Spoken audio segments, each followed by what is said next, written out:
For today's video mga Chakadora ay magluluto tayo ngayon ng fried chicken feet. Pero bago yan, nilaga ko muna siya, pinalambot ko siya. Habang nilalaga ko siya, nilagyan ko siya ng whole pepper, bay leaves, asin, at saka yung garlic and onion powder. Yan.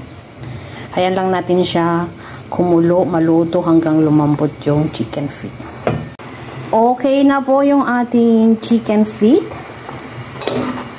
Malambot na po siya, o diba? Kaya i-hold down lang natin siya. Tapos mamaya i-marinate na. Then i-fry. Meron po tayo ditong ice at tubig. Ilalagay natin ngayon yung pinalambot nating paa ng manok. Hayaan lang natin siya.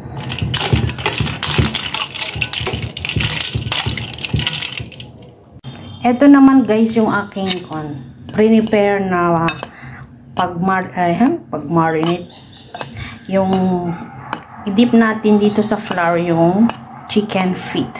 Bale, nilagyan ko siya ng paminta. Tapos meron siyang konting cornstarch at saka yung isang flour na kung saan inilalagay talaga para sa pag-preprito. Ilagay na natin yung ating chicken feet. Ayan guys, yung ating chicken feet. Ilagay na natin lahat. Kasi konti lang talaga. $1 po ito. Ready to fry na po yung ating chicken feet. Kaya iluluto na po natin siya. Ito na guys yung ating mantika. Medyo mainit na siya. At yung mantika guys, dapat marami siya at saka lubog yung ating chicken feet na iprito. Okay na po yung mantika ko guys. Huwag na kayong mag-bash dyan. Kasi syempre, hindi tayo pwedeng gumamit ng marami. Ayan, pwede na natin iprito. Ayan.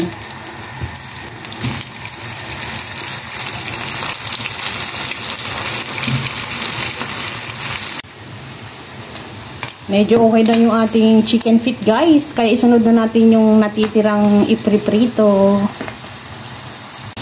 Ang first batch ng ating chicken feet. Ayun o. I-try natin ngayon. Ang init. Ang hot. Ayan mga Chakadora. Naluto na yung ating crispy fried chicken feet. Ayan, crispy po siya talaga. At saka yung buto-buto, pwede mo siyang kainin. Pero ako ayaw kong kainin. Pero kung gusto nyo pa yung malambot na malambot guys, i-pressure cooker nyo o ilagan nyo siya ng matagal.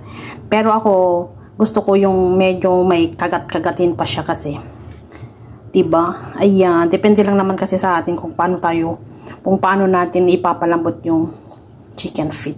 And that's all for today's video mga Chakadora. Ito na yung aking crispy fry chicken feet. Ayan, masarap siyang isawsaw sa suka na may sibuyas at saka sili. Since ayaw ko ng sibuyas, kaya isawsaw na lang natin mamaya sa vinegar na may sili. Ayan. May mga Chakadora, thank you for always watching my videos. And luto na rin kayo. Okay na to, kainan na.